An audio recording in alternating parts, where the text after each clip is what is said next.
अभी हाल फिलहाल में ही 17वीं बीपीएससी प्रीलिम्स परीक्षा के रिजल्ट घोषित किए गए हैं। रिजल्ट थोड़े विवादास्पद भी हैं और मामला अभी कोर्ट के विचाराधीन है।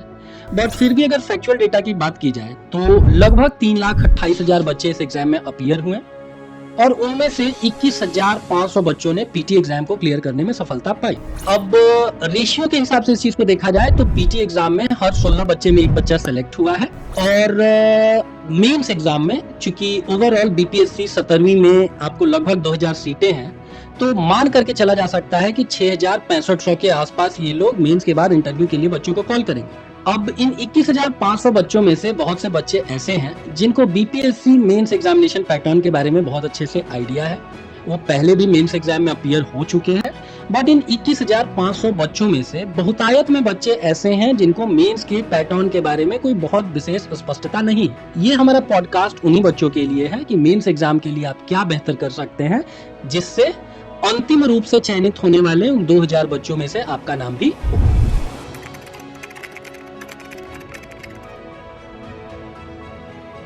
अगर बीपीएससी मेंस एग्जामिनेशन पैटर्न की बात की जाए तो आप इंटरव्यू में अपीयर करेंगे या नहीं, ये आपको 3 पेपर के ऊपर निर्धारित होगा। पहला जीएस पेपर 1, उसके भी 3 सेक्शन होंगे। जो पहला सेक्शन होगा वो भारत के इतिहास, कला एवं संस्कृति से संबंधित होगा। जो दूसरा वाला सेक्शन है उस सेक्शन में आपसे राष्ट्रीय एवं अंतर्राष्ट्रीय महत्व के जो करंट अफेयर्स की खबरें होंगी, फॉर एग्जाम्पल डोनाल्ड ट्रंप अभी अमेरिका के राष्ट्रपति बने हैं तो उसका भारत पर क्या इम्पैक्ट होगा, कोई अंतर्राष्ट्रीय सम्मेलन है, कोई अंतर्राष्ट्रीय संस्था है, उससे संबंधित कोई मुद्दा है, ये सारे क्वेश्चंस को वहां पर कवर अप किया जाता है।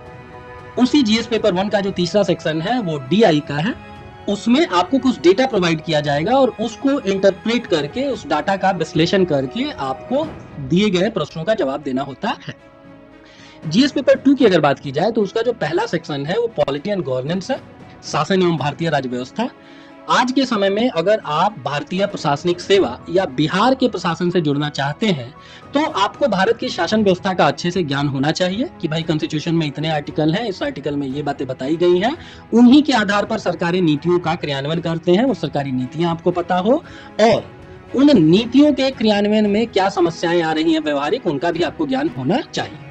अगर सेक्शन 2 की बात की जाए तो उसमें इकोनॉमी और ज्योग्राफी से संबंधित क्वेश्चन पूछे जाते हैं। Economy is such a essential part of your syllabus because कहा ही जाता है कि आधुनिक समय में हर चीज पैसा ड्रिवन होता है, ठीक है। अगर ज्योग्राफी की बात की जाए तो भाई किस जगह पर कौन सी इंडस्ट्री लगाया जाए, इस चीज का निर्धारक तत्व तो ये होता है कि वहां पर उस स्थान विशेष में किस तरीके के प्राकृतिक संसाधन पाए जा रहे हैं, इसीलिए ज्योग्राफी इन लोगों ने आपके सिलेबस में डाल रखा है। और जो जीएस पेपर 2 का तीसरा वाला सेक्शन है उसमें ये लोग आपसे साइंस एंड टेक्नोलॉजी से संबंधित क्वेश्चन पूछते हैं। कहा ही जाता है कि जो 21वीं सदी है वो एशिया की और to be very specific Bharat की सदी होने जा रही है। इसके लिए साइंस एंड टेक्नोलॉजी का यूज अपरिहार्य होगा और उसी क्रम में आपको पढ़ने की जरूरत है कि हम लोग अपने डिफेंस को स्ट्रॉन्ग करने के लिए क्या कर रहे हैं या जलवायु परिवर्तन की समस्या से निपटने के लिए क्या कर रहे हैं, हमारा इसरो नासा से किस किस जगह पर कम्पीट कर रहा है और उसके इक्विवेलेंट कौन कौन से हम लोग स्पेस मिशंस को लॉन्च कर रहे हैं। ये दोनों पेपर 300 नंबर के और इन्हीं के इक्विवेलेंट 300 नंबर का एक पेपर होता है निबंध। निबंध में भी आपको 3 निबंध वो लोग लिखने के लिए देंगे। पहले 2 जो निबंध होंगे वो आपके जनरल स्टडीज के ही वेरियस सब्जेक्ट से रिलेटेड होंगे और जो तीसरा वाला एसे होगा उसमें ये लोग आपके बिहार में प्रचलित कहावतों या मुहावरों से संबंधित आपको क्वेश्चन पूछेंगे। ये इसलिए इतना इंपॉर्टेंट है बिकॉज आप बिहार के कल्चर को जान सके, यहाँ की भाषा को जान सके, तभी आप किसी क्षेत्र विशेष के लिए अच्छे प्रशासक साबित हो सकते हैं।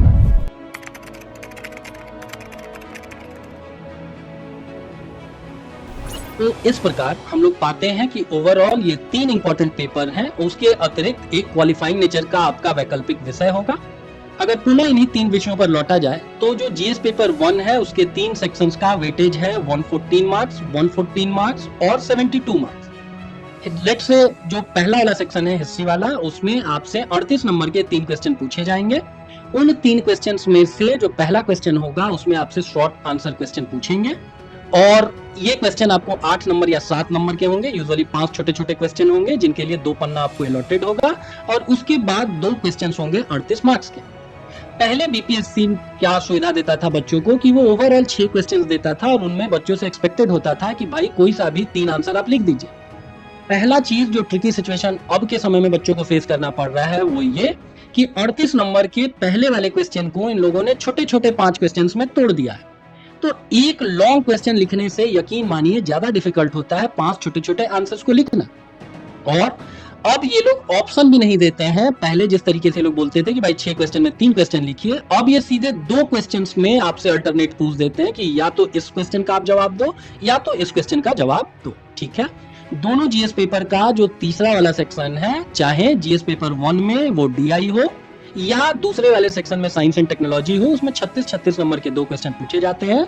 और जीएस पेपर 1 और जीएस पेपर 2 दोनों का सेक्शनल 1 और सेक्शनल 2 का पैटर्न आपको यही होता है।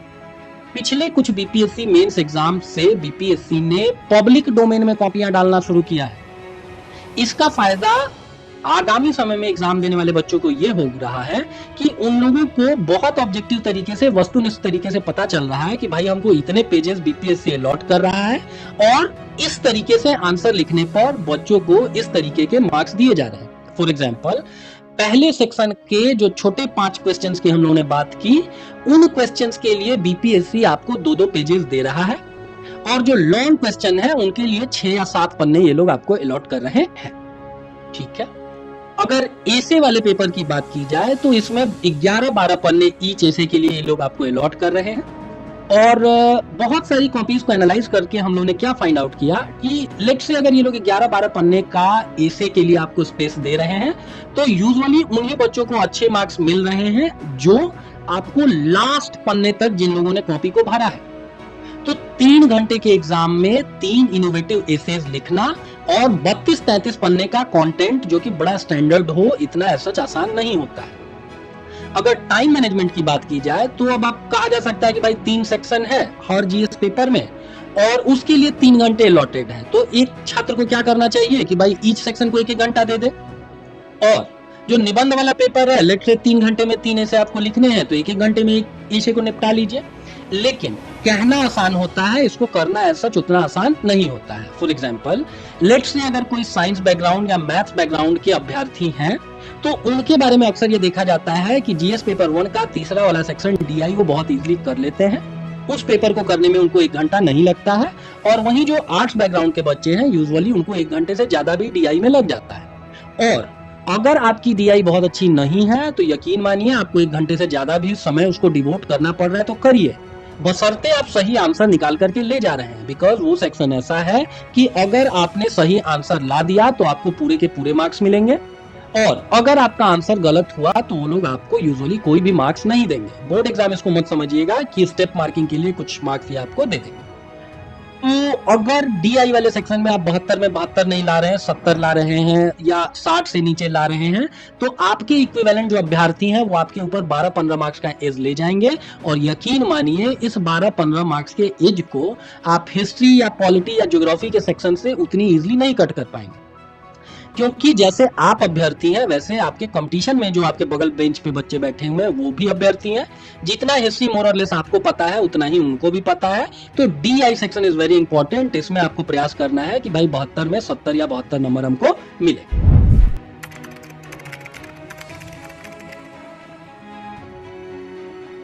अब इस चर्चा के सबसे आखिरी सेक्शन में हम लोग बात करते हैं कि बीपीएससी मेंस एग्जाम में एक अच्छा आंसर कैसे लिखें।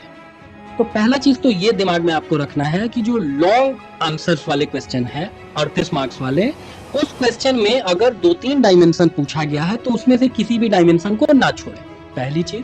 दूसरी चीज, अगर 7-8 पन्ने वो लोग मेंस में आपको अलॉट कर रहे हैं तो 4 पन्ने में आंसर लिखने का प्रयास ना करें। ठीक है, क्योंकि बहुत सारी कॉपीज को एनालाइज करके हम लोगों ने क्या फाइंड आउट किया है कि अगर आपके पेजेस भरे हुए हैं तो यूजुअली वो आपको अच्छा मार्क्स देंगे। अब सवाल ये उठता है कि भाई पन्ने भरने के लिए हम कंटेंट कहां से लाएं। तो पहला चीज दिमाग में आपको रखना है कि स्पष्ट आंसर लिखें, उसके लिए एक अच्छी प्रस्तावना, एक उसका अच्छा स्टार्टिंग लिखें आंसर का और एक अच्छा कंक्लूजन, अच्छा निष्कर्ष भी लिखें। बुलेट फॉर्मेट में अगर आप आंसर लिखते हैं तो यूजुअली देखा गया है कि आपको ज्यादा अच्छे मार्क्स मिलते हैं, बिकॉज जो भी आपकी कॉपी चेक कर रहे होते हैं उनके लिए ये अधिक सुविधाजनक होता है। लेकिन इसका ये मतलब नहीं है कि अगर आप ज्यादा सहज हैं पैराग्राफ फॉर्मेट में तो उस फॉर्मेट में आंसर ना लिखें, उसी में लिखें आप। ठीक है, ये क्वेश्चन टू क्वेश्चन डिपेंड करेगा। अगला चीज की चार्ट्स वगैरह का, आप क्रिएटिव पिक्चर्स का एग्जाम अगर कर सकते हैं एग्जाम में तो आप उसको जरूर करें। अगर डायग्राम्स वगैरह आप स्मार्टली यूज कर पा रहे हैं तो। उसके अतिरिक्त एक और बात जो आपको दिमाग में रखनी है कि डेटाज वगैरह को फ्रिक्वेंटली यूज करिए, ठीक है। फॉर एग्जांपल अगर इंडिया और चाइना की इकोनॉमी को आपको कंपेयर करने के लिए बोला जा रहा है, तो आपके पास ये फैक्चुअल डेटा तो होना चाहिए ना कि ठीक है भैया, वो लोग इतने, उनकी जो जीडीपी है वो इतने प्रतिशत से ग्रो कर रही है और हमारी जीडीपी इतने प्रतिशत से ग्रो कर रही है। अभी भी चाइना अगर आर्थिक बहुत सारे मामलों में हमसे आगे है, तो आपको पता होना चाहिए कि भाई उनकी जीडीपी हमारे मुकाबले इतनी गुना बड़ी है, ठीक है। तो आपके पास बहुत सारे इकोनॉमिक डेटाज होने चाहिए। इसके अतिरिक्त तुलनात्मक अध्ययन करके बहुत अच्छी अच्छी चीजों को आप लिख सकते हैं। गवर्नमेंट की पॉलिसीज वगैरह को आप अपने आंसर में इंक्लूड करेंगे, चीजें अच्छी होंगी। इंडिया की जो फॉरेन पॉलिसी है उसके की एस्पेक्ट्स को आप अपने आंसर में लिखेंगे।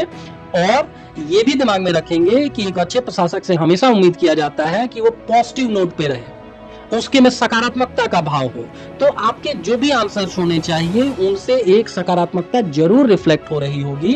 और फिर इस लाइन लेंथ पर अगर आप एक क्वेश्चन को लिख रहे हैं तो आपको अच्छे मार्क्स आने की संभावना है। इसके अतिरिक्त आप मेंस एग्जाम, जो कि आने वाले 3-4 महीने में संभवतः ये लोग कंडक्ट करा लेंगे, अगर पीटी की परीक्षा कैंसिल नहीं हुई तो उसके लिए आपको अभी से अभ्यास में लग जाना है।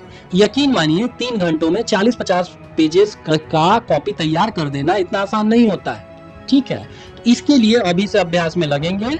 अभ्यास के लिए सबसे पहली बार आप जो प्रीवियस ईयर्स क्वेश्चंस हैं उनको आप यूज कर सकते हैं, उसमें जो भी आपके काम के हों। हिस्ट्री वगैरह के सेक्शन में बहुत सारे क्वेश्चन आपके काम के होंगे। मौर्यन कला, पाल कला, ठीक है, संथाल विद्रोह, मुंडा विद्रोह, ये लोग यूजुअली रिपीट करते हैं। लेकिन करंट अफेयर्स वाले सेक्शन में पूरे विश्व भर की जो भी 12, 15, 20 इंपॉर्टेंट घटनाएं रही हुई हैं उनको आप समझिए, उनसे संबंधित आंसर तैयार करिए, क्या की फैक्ट्स एंड फिगर्स हैं उनको जानिए और तब उसके हिसाब से आंसर लिखने का प्रयास करिए। हमारा ये आपको सुझाव रहेगा कि लेट से अगर 1 घंटे में आपको एक सेक्शन लिखना है, GS1, GS2 और ऐसे के लिए अगर 3-3 घंटा अलॉटेड है और उसमें भी 1 घंटा आप एक सेक्शन को दे रहे हैं, तो आपको जो पहला वाला क्वेश्चन है 38 मार्क्स का, जिसमें 5 छोटे छोटे क्वेश्चन इंक्लूडेड हैं, उसके लिए आपको 20, 22, 25 मिनट अलॉट आप कर सकते हैं। 5 मिनट में एक शॉर्ट आंसर लिखिए और फिर जो बचा हुआ 35 मिनट आपके पास है उसमें आप 2 बड़े आंसर को 17-18 मिनट में उसको एडजस्ट करने का प्रयास करिए। तो हम आशा करते हैं कि ये पॉडकास्ट का सेशन आपको अच्छा लगा होगा। ऐसे ही किसी पॉडकास्ट सेशन में फिर से हम लोग मिलते हैं और स्पेसिफिक होकर के हम लोग बात करेंगे कि जो नए लड़के हैं, क्योंकि इस बार का जो एग्जाम का क्वेश्चन पेपर था वो बहुत ज्यादा वन लाइनर था, लुशन बेस्ड था, ठीक है। तो बहुत सारे बच्चे ऐसे भी हैं जिनको अभी तक समझ में ही नहीं आ रहा है कि ठीक है मेरा पीटी क्लियर हो गया है, बट मेंस के लिए हम क्या करें। तो आप लोगों के लिए और स्पेसिफिक हम लोग बात कर रहे होंगे। अगर आपको ये वीडियो अच्छा लगा तो हम आशा व्यक्त करते हैं कि आप इसको लाइक कर रहे होंगे। धन्यवाद।